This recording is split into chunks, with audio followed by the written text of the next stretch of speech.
Halo teman-teman semua, apa kabar? Ketemu lagi di channel kecil ini, channel YouTuber kecil ini.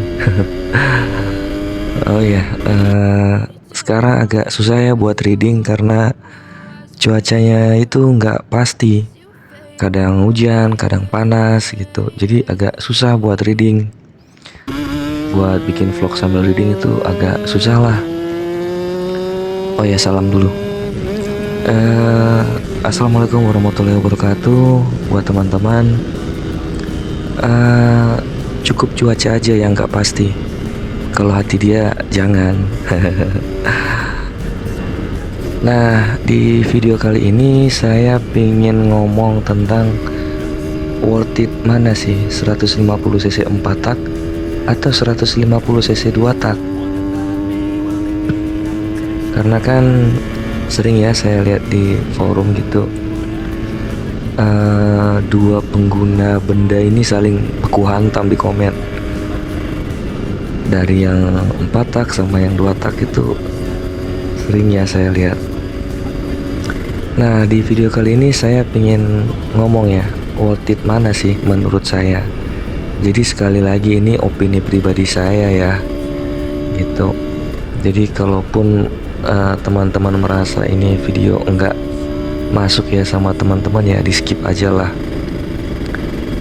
Oh ya, saya juga di sini ngomongnya bukan sebagai reviewer profesional, bukan mekanik, apalagi pembalap. Saya ini cuman mas-mas biasa lah yang hobi bikin video. Ya kali aja lah aku kayak youtuber gede. Oke, langsung aja ke alasan kenapa 150 cc menurut saya lebih worth it ya. Jadi di sini bukan versus ya, bukan versusan, tapi lebih ke arah penggunaan hariannya gitu. Jadi yang pertama, kenapa saya lebih milih 150 cc 4 tak buat harian itu, yang pertama pastinya lebih irit bahan bakar. Karena dari teknologi mesinnya kan udah beda ya. 150 cc 4 tak itu kan ada GSX dari Suzuki, ada CBR dari Honda, ada Yamaha R15 gitu. Sementara kalau yang 150 cc 2 tak kan tinggal diwakilkan Ninja RR ya. Soalnya kalau Suzuki kan, Honda sama Yamaha, motor 150 cc 2 taknya kan udah masuk kategori koleksi ya, jarang dipakai buat harian. Onderdilnya aja kan udah jarang, mahal juga harganya. Jadi 150 cc 2 tak itu sekarang paling banyak ya Ninja ini di jalan buat harian gitu. Untuk konsumsi bahan bakarnya sih menurut saya lebih efisiennya 4 tak ya. Karena dari segi teknologinya aja udah beda, 4 langkah sama 2 langkah. Sehingga konsumsi bahan bakarnya itu bisa lebih irit sampai hampir 2 kali lipat ya ketimbang 150 cc 2 tak si Ninja RR ini gitu. Jadi itu kenapa saya milih 4 tak 150 cc buat harian ya, alasan yang pertama. Terus alasan yang kedua itu perawatan mesin. Menurut saya ya, ini lebih simpel yang 4 tak ketimbang 2 tak ya, si Ninja RR ini. Karena kalau yang 4 tak itu kan paling cuman oli mesin doang ya, oli mesin, radiator, paling juga bersihin bersihin TB sama yang lain-lain. Sementara kalau yang 2 tak ya, si Ninja ini ya agak ribet, soalnya kan ini motor pakai oli samping ya. Jadi harus diperhatikan benar-benar itu pompa oli. Ini masih jalan bagus apa enggak? Masih kecerotannya masih bagus apa enggak? Soalnya pompa oli samping kan kalau dia diem gitu kan nggak ketahuan. Tahu-tahunya mesinnya jebol gitu. Jadi harus diperhatikan pompa oli samping itu selain oli mesin dan beberapa bagian lainnya kalau mau diservis kayak radiator, karburator gitu. Yang terpenting ya pompa oli samping gitu. Beda cerita kalau teman-teman udah campur ya, kayak saya kan, saya udah campur di tangki, jadi tiap isi bensin saya campur lah sesuai takarannya yang direkomendasikan sama mekanik yang bikin ini motor. Kebetulan yang bikin Bang Adri KNC. Kalau teman-teman yang pengguna Ninja pingin lihat tips-tips buat Ninja RR itu, banyaklah di channel beliau.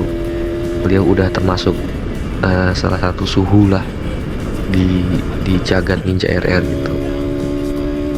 Jadi ya kalau seandainya teman-teman nyampur, ya teman-teman harus siap buat bawa botol oli samping kemana-mana. Kalaupun nggak bawa botolnya, ya setidaknya ditaruh di apa ya, di tempat botol apa kayak gitu, terus ditaruh di tas. Kalau teman-teman di aliran campur di tangki kayak saya, jadi saya itu kemana-mana ya bawa botol di samping, jaga-jaga kan, seandainya pengen beli bensin atau habis bensin di jalan, udah ada bawa oli samping gitu. Terus faktor berikutnya yang menurut saya lebih worth it, 4 tak buat harian ya, yang 150 cc firing gitu, itu fiturnya lebih banyak ketimbang si Ninja RR ini. Kita lihat kisaran harganya ya, kita ambil kisaran rentang harga 15 sampai 30-an lah. Karena kan Ninja harganya itu apa ya, luas banget rentang harganya. Ada yang sampai ratusan juta juga. Jadi kalau dengan rentang harga kisaran 15 sampai 30-an juta, teman-teman di 150 cc 4 tak itu udah dapat lampu LED, lampu C-nya juga udah LED, meskipun ada juga yang belum ya, tapi rata-rata sekarang udah LED. Terus suspensinya udah upside down, kecuali GSX 150 yang lele ya, itu kan masih pakai teleskop lak ya, sama kayak Ninja RR. Terus speedometernya udah digital. Terus ada kunci pengaman, mulai dari yang bermagnet sampai yang keyless punya si GSX 150R. Terus teknologi mesinnya juga udah lebih maju gitu.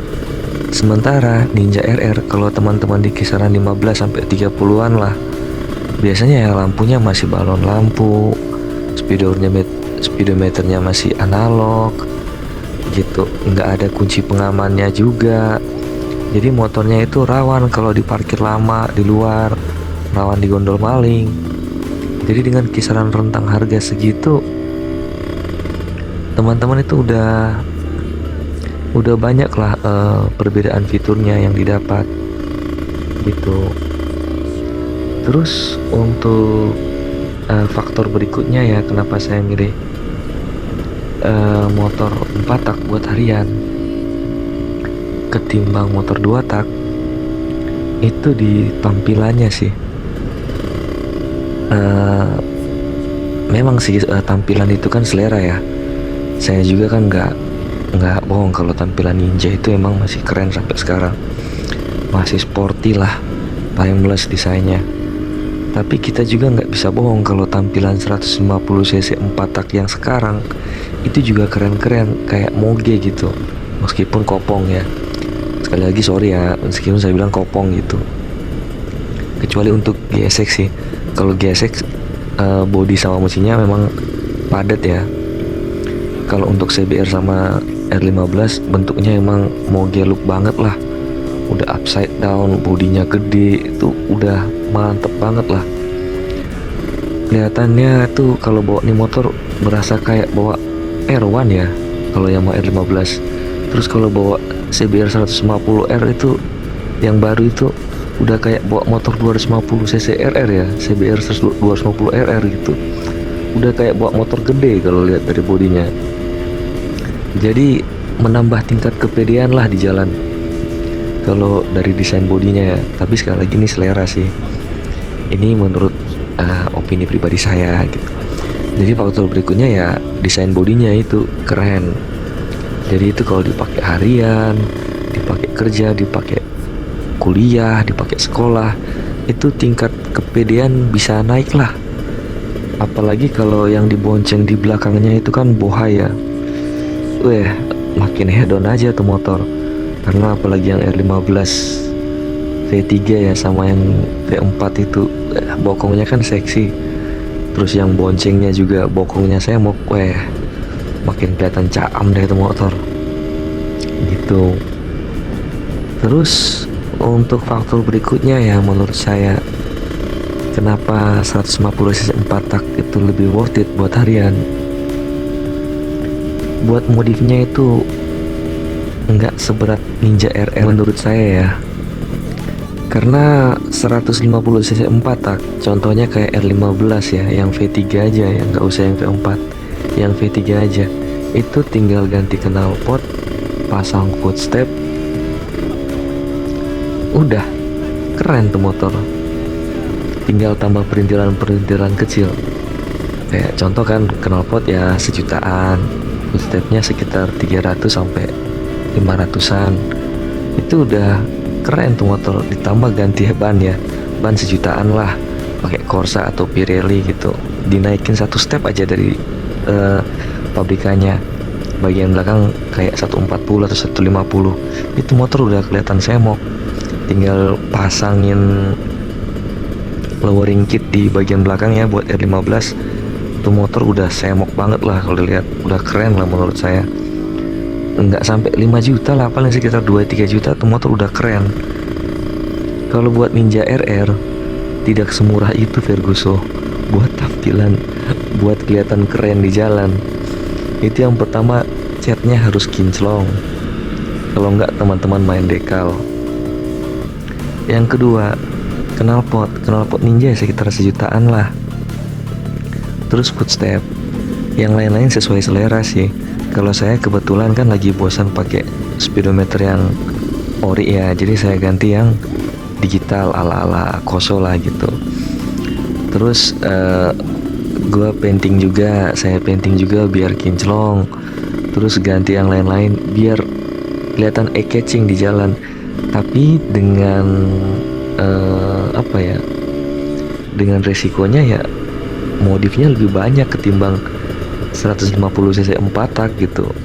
Karena balon lampunya juga ganti kan yang putih dan lain-lain. Jadi untuk modifnya itu lebih irit yang 150cc 4 tak kalau pengen kelihatan udah kelihatan ada perubahannya lah.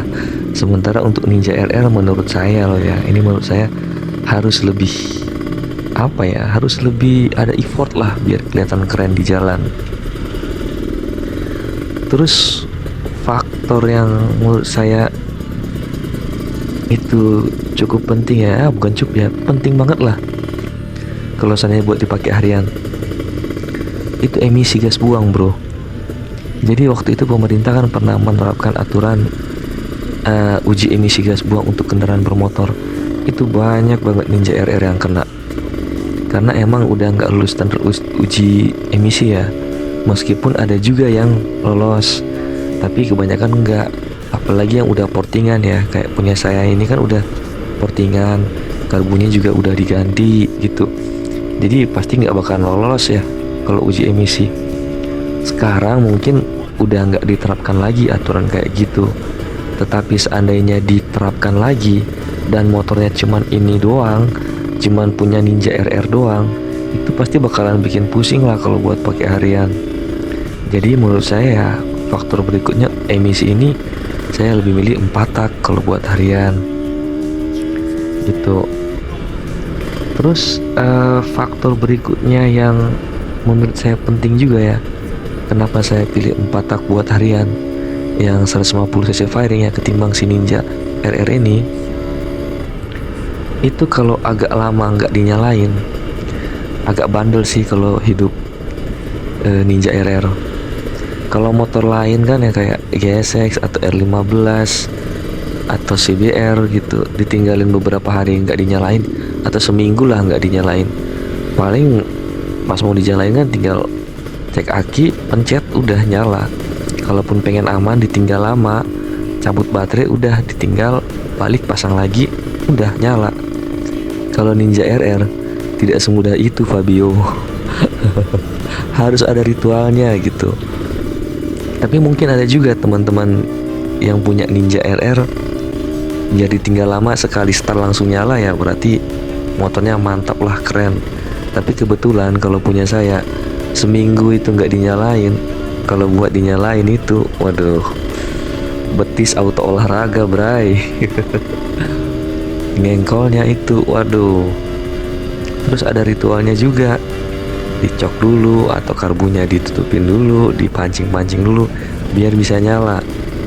Teman-teman bayangin kalau seandainya teman-teman lupa buat manasin, seandainya ditinggal lama nih, tinggal libur seminggu terus balik, terus teman-teman lupa nyalain hari ini buat kerja besok.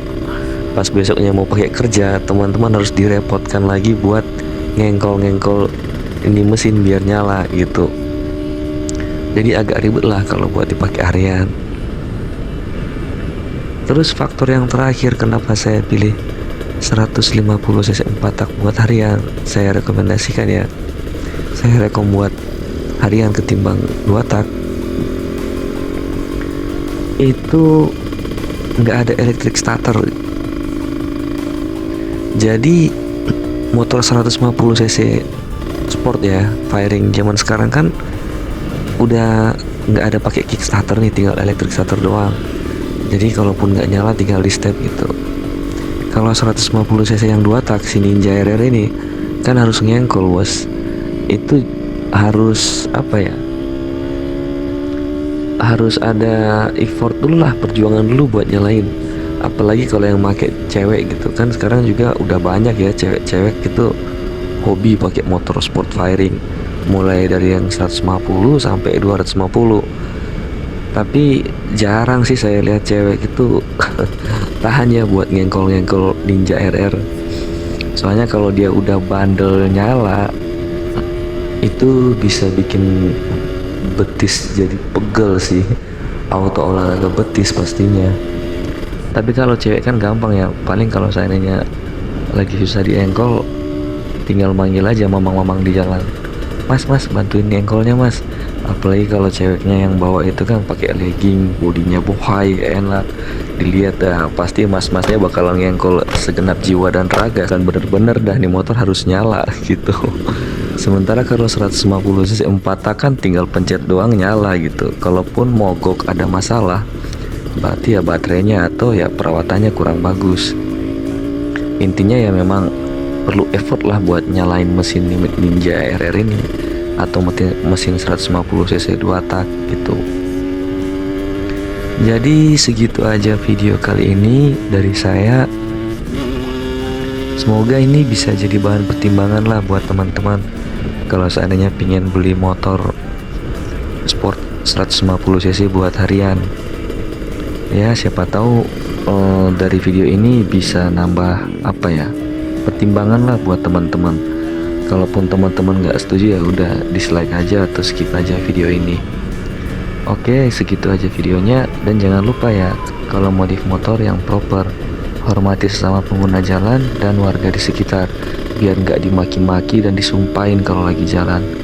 Segitu aja videonya, gua Iceberg, see you and bye bye.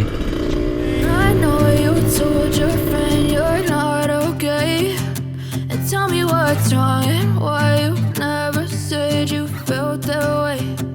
Guess you're trying to stay strong and fake a smile until I look away, but I've known you too long.